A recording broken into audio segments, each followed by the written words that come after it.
Hello everyone, I am your Hindi teacher. Now we complete a chapter class 7th and the chapter name is स्वर्ण मरीचिका। मैं कारोबार से इस सोने को 1000 गुना कर लूँगा। देखो वक्त निकलता जा रहा है, ऐसा मौका बार बार नहीं आता।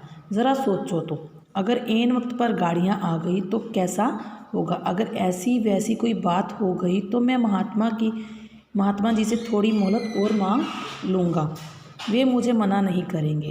यूँ बहस और उलझन में पखवाड़े का अंतिम क्षण भी बीत गया। उलझन मतलब दुविधा में पखवाड़े का जो उसे 15 दिन का समय दिया गया था उसका समय भी निकल गया। माया का भक्त अपनी ज़िद पर उसी तरह अटल था, मतलब उसने अपनी ज़िद की हुई थी और वो उसी ज़िद पर अटल रहा, मतलब हिला नहीं। मगर महात्मा पर नज़र पड़ते उसकी सारी दृढ़ता जाती रही। आदमी को देखकर आदमी के कलेजे में कभी ऐसी आग नहीं भड़की होगी। उसकी आंखों के सामने समूची दुनिया धू-धू जलने लगी। महात्मा उसके करीब आकर कहने लगे, पगले अब व्यर्थ चिंता करने से क्या होगा। अब समय अपनी चाल से चलता रहा और तू हाथ मलता रह गया। अब पारस मुझे लौटाना ही होगा। वह संत के पैर पकड़कर बहुत गिड़गिड़ाया, बहुत मिन्नतें की, बहुत बार प्रार्थना की, लेकिन अब वो संत मानने वाले थे। बस थोड़ी सी मोहलत और दे दे, पर संत नहीं पसीजा, संत का दिल नहीं पसीजा, मतलब उन्हें दया नहीं आई। कहा अब एक क्षण भी और नहीं मिलेगा। जब तक समय तेरे हाथ में था तो उसका लाभ नहीं उठा सका। अब समय हाथ से निकल जाने पर पछताना निरर्थक है। निरर्थक मतलब उससे पारस लेकर महात्मा अदृश्य होने ही वाला था कि उसका बूढ़ा बाप कमर से बंधी चिमटी निकाल कर बोला।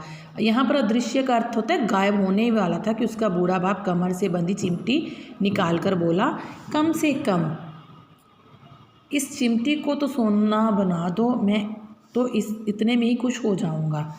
महात्मा अदृश्य हो गया, पर उसकी आवाज़ सबको सुनाई दी। समय बीत गया, समय अनमोल है जो तुमने यूं ही गवा दिया।